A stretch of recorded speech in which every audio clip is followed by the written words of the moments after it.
বড় ভাই দাঁড়াও, ভাই তোমার নাকি কথা আছে। কি কথা? তোমারে কতদিন ধরে কইতাছি, তুমি আমার কথার কোনো গুরুত্বই দিতেছ না। তোমারে বলতেছি যে আমার বাপের সম্পদ তুমি এটা বিক্রি করে আমারে দিয়ে দাও। আমি তোরে কি এর জায়গা জমিন দেবো? কি এর জায়গা জমিন দেবো? তুই কি চাস? তুই কি পাগল হয়েছিস নাকি? ওখানে তোরে কি এর জায়গা দেবো আমি?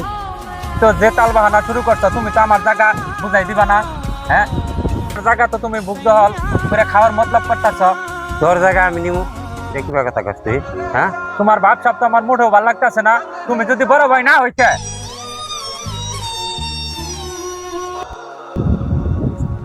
কি ব্যাপার শামিম, তোমার মনটা তো দেখতেছি ভীষণ খারাপ। সমস্যা কি? কি হয়েছে তোমার? না ভাই, তেমন কিছু হয় নাই। না শামিম, তুমি আমার সাথে এত বছর ধরে চলো, তুমি আমার সাথে কথা লুকাইতেছো। তোমার চেহারা দেখে তো বুঝতেছি তোমার কি যেন একটা সমস্যা হয়েছে। কি হয়েছে তুমি খুললা বলো তো আমার কাছে। ভাই, বড় ভাই নগে অন্যায় করে হালাইছি। তখন ভাই আমার ভিতরটা জানি কি ভাই নাকতেছে ভাই। এটা আমি আপনারে বইলা বুঝা হারতাছি না।